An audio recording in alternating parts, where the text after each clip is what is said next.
안녕하세요. 우주항공청 들어보셨나요? 잘 모르신다고요? 그럼 누리호는 들어보셨나요?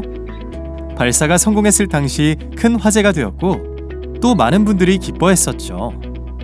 영화에서처럼 서류를 던졌던 연구원의 모습이 웃음을 주기도 했었고요.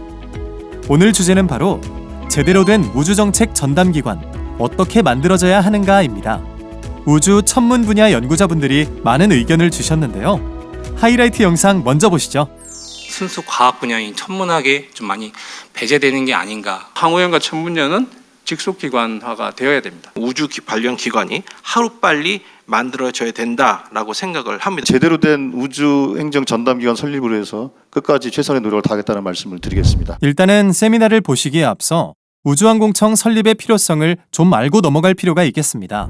30여 년간 이 우주라는 게 R&D 영역이었습니다. 그것도 별로 주목받지 못하는 저쪽에 변방에 있는 R&D 쪽인데 지금은 굉장히 많은 분들이 주목하는 것 같습니다. 모든 사람이 아는 것처럼 우주라는 건 이제 안보, 외교, 국방, 경제, 어떻게 보면 국가의 인프라를 망라하는 굉장히 새로운 시대가 저는 열리고 있다고 생각합니다. 저희 항공우주연구원 천문연이 직속화, 소관기관화를 했는데 그게 뭔가 안 되니까 R&D로 번지고 다시 R&D가 이게 찬반 이렇게 됐고 그 부분도 이해가 안 되지만은 R&D가 중요하다라고 하면 저는 R&D를 할 수 없게 하는 것보다는 R&D를 잘하는 기관을 집어넣는 거를 한 번 더 좀 더 힘을 써주셨으면 좋겠습니다. 나사에서 하고 있는 그 아르테미스 달 탐사에 참여하고 있는 나라가 29개국이 있는데 유일하게 우리나라만이 총칭하는 이 소위 말하는 이 우주청에 해당하는 이런 기관이 없는 나라가 우리나라밖에 없습니다.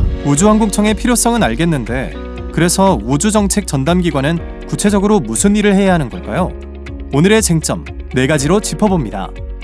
먼저 우주항공청을 어떻게 운영할 것인지, 대한민국의 우주산업 발전을 위해서는 우주항공청이 어떤 역할을 해줘야 하는지, 기존 연구 인력을 어떻게 활용하고 육성할 것인지, 그리고 순수과학 분야는 어떻게 지원할 것인지 이 내용들을 염두에 두고 오늘 세미나 봐주시면 되겠습니다. 먼저 우주항공청을 어디 소속으로 둘 것인지, 운영은 어떻게 할 것인지를 좀 봐야 할 것 같습니다.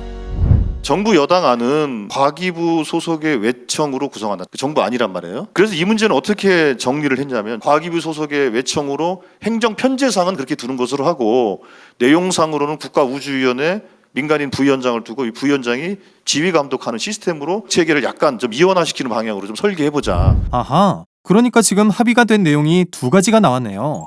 과기부 소속의 외청으로 두고 행정이랑 실무를 분리해서 민간인 부위원장을 둔다. 그러면 남은 문제가 뭘까요? 항우연, 천문연 등 그동안에 그 연구 기능을 잘 수행해왔던 그 연구 기관들이 있는데 그럼 그 기관들의 관계는 어떻게 설정할 것이냐. 과학기술기본법에 정부 부처는 연구 과제를 기획해야 된다는 조항이 나오거든요. 근데 그게 직접 R&D를 수행해야 된다는 얘기가 아니에요. 각 부처가 가지고 자기 수관에 따라서 연구 과제를 기획하고 평가하라는 의미인 것이지 직접 R&D를 하라는 게 아니에요. 정확히 얘기하면 지금 같은 구조로 보면 방위사업청 혹은 국방부와 ADD와 관계죠.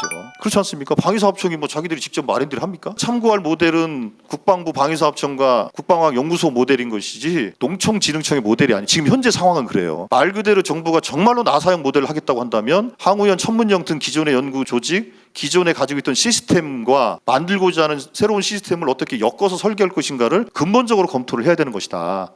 총괄 기획과 조정 업무를 부여하려면 우주 안보, 우주 자산 관리 등과 관련된 이 기능도 우주항공청이 리더십을 발휘할 수 있어야 된다.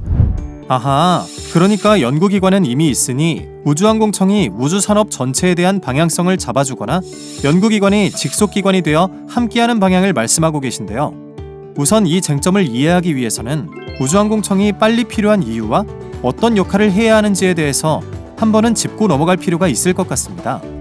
인프라와의 운영 그리고 그것을 어떻게 관리할까에 대한 글로벌한 규칙과 표준 이런 것들이 동시에 지금 만들어지고 있는 상황이라는 겁니다. 그러면 이 상황에서 우리가 왜 빨리 우주 전담 기관에 들어가야 하느냐라는 것은 새로운 인프라가 만들어지고 운영과 관리에 대한 기준과 표준이 생기고 있다는 것은 그 표준에 진입한 사람은 그 산업에 진입해서 새로운 가치를 만들어낼 수 있겠지만 거기에 편승하지 못한 사람은 밀려지게 돼 있습니다. 우주 관련된 국제협력이나 산업 육성을 위해서는 우주청이 타 부처, 장관급 부처와 원활한 정보 교류, 어떤 의제가 있었을 때 그것을 중심적 플레이어로서 그것을 조율할 수 있는 능력이 반드시 필요하다는 것을 제가 이제 생각해 보니까 알게 됐고요. 산업 초기에 진입하는 게 중요하다는 말씀. 그리고 우주청이 우주 관련 협업을 조율하고 협력을 이끌어내는 역할까지를 해주어야 한다는 이야기였네요.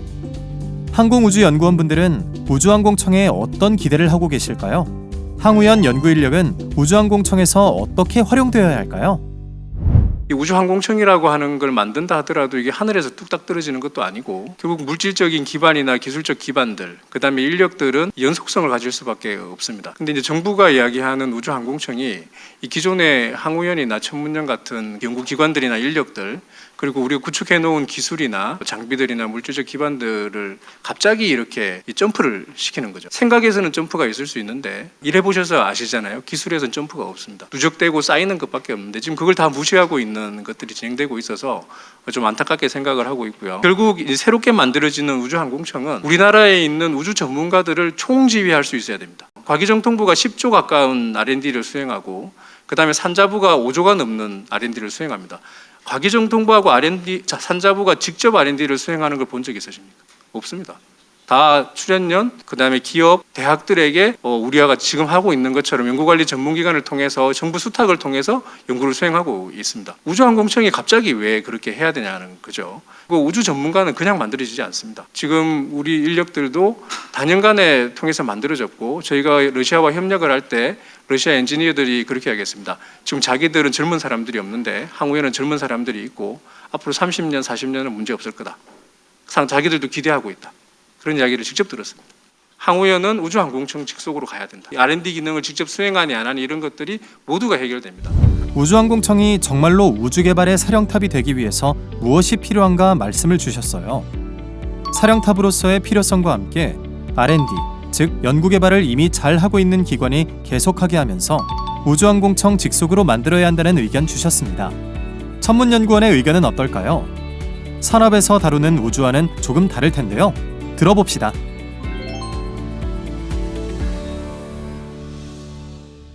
우주는 이 스페이스를 다루고 계시는데 저희 기관 같은 경우에는 아시다시피 천문학, 이 유니버스를 다루고 있기 때문에 좀 많이 다릅니다. 우려하시는 부분들이 우주청에서 이 우주 개발 산업에 치중이 되다 보니까 순수 과학 분야인 천문학에 좀 많이 배제되는 게 아닌가 하는 걱정과 근심 때문에 아직까지 의견 수립이 좀 잘 안 되는 것 같습니다. 우주항공청이 이제 정책 수립 기관으로서 우주 탐사 분야에 대한 장기적인 이런 정책을 좀 수립해 주십사 하는데 실질적으로 지금 기존 과기부 안에서 보면은 그런 내용들은 거의 찾아볼 수가 없고요. 연구를 하는 거는 결국 기존에 찾았던 내용을 좀 더 다시 잘 찾기 위해서 연구를 한다고 생각을 하는데 이 우주항공청의 연구 개발 R&D는 다시 찾는 게 아니라 뭔가 새로운 거를 찾으려고 하는 방향이기 때문에 이런 부분에 대해서 저희 기관의 역할이 제대로 수행될 수가 있는지 의문이고요. 스페이스는 인간이 갈 수 있는 공간을 의미하고 유니버스는 별과 은하,